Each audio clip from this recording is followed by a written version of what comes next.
the words of Sister Glorilla, sun ain't gonna always shine. But tomorrow, when tomorrow comes, y'all, it's feeling like tomorrow. January 1st is given tomorrow. My tomorrow has finally arrived. Like, that was getting me through all of last year. It's like, one day it's not gonna be like this. One day something's gonna be better. One day this is gonna change. One day this is gonna make sense. One day. And one of my favorite quotes, let me get from over here where they at. One of my favorite quotes by my favorite author, Zora Neale Hurston. She says that there are years that ask questions and there are years that answer. The 2020, 2021 was asking all the questions. 2022 was when I got answers. And 2023 is when I'm going to continue to get more answers. So it's tomorrow, y'all. It is tomorrow. Although the decision to file for a divorce was difficult, I felt so much peace that first night. Me and the kids slept almost 12 or 14 hours, and for years prior, I had struggled with insomnia.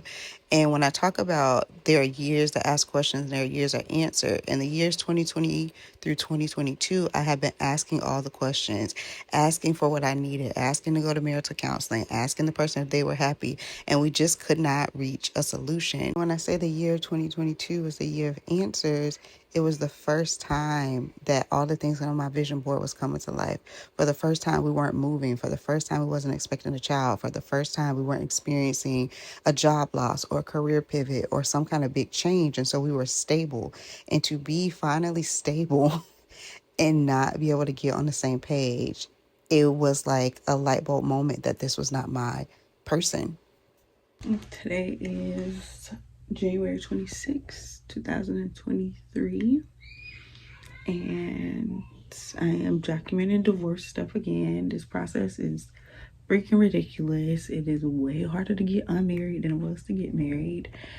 And today I want to document how frustrating and draining it is to convince people that your marriage is irrevocably broken. It is exhausting and frustrating when you don't have physical abuse happening for people to actually believe that this can't work. Just because you don't have any physical reasons why this is not working, it is draining. And shout out to my therapist for keeping me steady, because just because somebody is not putting their hands on you does not mean they're not causing damage. It doesn't mean that they're not causing damage to you, your children, your mindset, all of that. Damage, emotional damage. But jumping through hoops to prove that to people feels like walking naked down the sidewalk. It's because you really have to go into depth. Is the fire alarm going off? The fire alarm is going off in my complex. But you have to go into nitty-gritty detail, personal detail, for people to believe that this requires divorce. One service I was just looking at to get legal advice and help, I have to have proof from a clergy member or a pastor to prove that we've been through marital counseling before they will advise me legally. And that was a nonprofit service, so yeah, the fire alarm is going off, so I'll come back to this later. But when I get on the other side of this, whatever book, movie, documentary, money, program, whatever I create on the other side of this, it better be worth this. Because baby, I'm tired. I am tired. In an effort to keep my sanity and keep my kids' lives normal as possible, I continue to focus on them. So we went to Disney World. We're going to Disney World. We're going act. Are you ready, birthday girl? What about that? Oh, I saw the tower. You know that how they made that giant castle? Let's go this way. Let's go to City Hall. Just here to document that I successfully navigated Disney World with 2 toddlers and a 9-year-old. The nighttime half, the crazy half, where they were falling asleep and needed naps and hungry and freezing cold, and we had to get to the car, and we were at the park until 10 p.m. when the park closed. I did that. So I'm gonna take a moment to pat myself on the back for doing that. This trip marked a major turning point in this new journey for me, because for the first time I realized I had always been doing it by myself. I don't know why I was afraid to travel with them solo before this, but this trip just kind of solidified, like, oh, okay, you're handling the day-to-day, you're handling all the domestic labor, you're handling all the parenting, you can do this. It boosted my confidence in such a new way, because taking 3 kids to Disney is crazy. He's here. Hi, Mom. I miss you. Let go.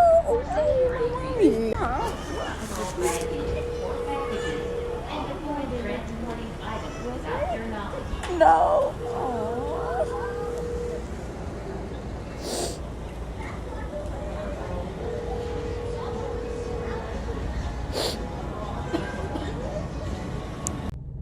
Today is Tuesday, January 31st. After a weekend of trying to figure out how to petition a judge to relocate, calling a million legal services, nonprofit legal services, because I cannot risk draining my bank account on a lawyer. I'm trying to get access to like free resources and research and do all this stuff myself. I finally figured out what form I need, filling out the form, all that kind of stuff. This would be 1,000% easier if this person didn't have an attorney, because we don't have any assets to divide. This literally comes down to how much time, how we're splitting the time with our kids and child support. That is all this comes down to, and you don't need a lawyer for that. We could work through a mediator with that, but because this person has involved a lawyer, it's requiring way more effort and energy and money than necessary. I accepted my last client payment for January, maybe close to like the 20th, 25th. So I have no more client payment plans, no more client money coming in until I sell something. The thing that I'm trying to sell, or that I want to sell right now, is Mom to Mogul Momcation Retreat. I really feel like God is telling me to only focus on that. And so I'm not selling any other services in between, which is really, really scary. It's scary, God.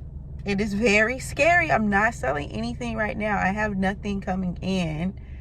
And at the same time, every day I discovered something new with this divorce that I have to pay for as the person who is petitioning for divorce. To my knowledge, he hasn't had to pay much of anything other than whatever he's paid his attorney. I've had to pay filing fees. I've had to pay for him to be served by the sheriff's office. I've had to pay notaries. This new petition I just had to fill out today so that I can move and get from under this super expensive rent and like literally clear my brain. I have to pay for this document to be served. I had to drop my daughter's gymnastic enrollment today. So this will be her last gymnastics class for right now, until I can figure out all of this stuff, because I just can't risk like spending money on frivolous things right now, because I don't know the next thing I have to pay for. I have a consultation with a lawyer tomorrow to find out their fees. And I mean, the money part doesn't scare me as much. I'm actually in a much better place than I would have been if this was years ago, when I really had a scarcity mindset. Like, yeah, I got only a little bit of money in my bank account, but I still went and got a coffee just now, because I recognize like the numbers don't mean anything. The numbers in my bank account is not a reflection of what I can create, because I am a creator by nature. There's no lack of the ability to make money, so I'm not worried about that. It's just in these moments where I have to decide something like gymnastics that is not even that expensive, I have to like put a pause just in case. I don't like to do that. This is not how I live my life. But I am in this situation for a myriad of different reasons.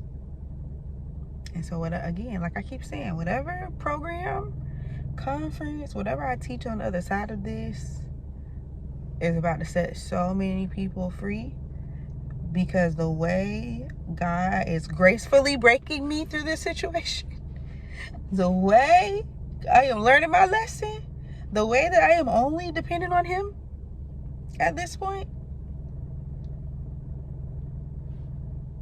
the way, I ain't gonna never forget this. I know that I thought quitting my job and figuring that out was scary. That was child's play. That was child's play compared to what is happening right now. The level of mental fortitude this requires is insane. And if I did not have a therapist, if I hadn't already been building my faith walk, this would have broke me months ago. Yesterday, I was literally physically sick to my stomach when I realized I have to pay for him to be served again, when I haven't been served anything. I was physically sick to my stomach because I'm like, what? I was physically sick to my stomach because I called all these places, and as soon as you finally get through to somebody, talk to somebody, these are legal information resources and hotlines through the courthouse, through different programs. And when you get on the phone and talk to somebody, you want to ask a legal question, they can't give you legal advice. So what is the purpose of the legal hotline or the legal advice center or the legal information center if you cannot give me legal advice? They only can direct you to forms and pages. And I'm like, okay, hey, these are the two forms I'm looking at. I just need to know which one applies to my case. You have to use your best judgment. We can't give you legal advice. The crazy part of all of this is, like, I'm not scared to get married again. I actually believe that I will be married again. It's just, this is a sucky situation. But I'm sure it's necessary for some reason. And once I find out, I will let y'all know. Guess where I am, friends? Back again at the Hillsborough County Courthouse. At this point, I might as well be a paralegal or an attorney. So fun for me. This is so exciting. Today we are dropping off relocation petition papers so that I can move me and my kids to a place that makes sense.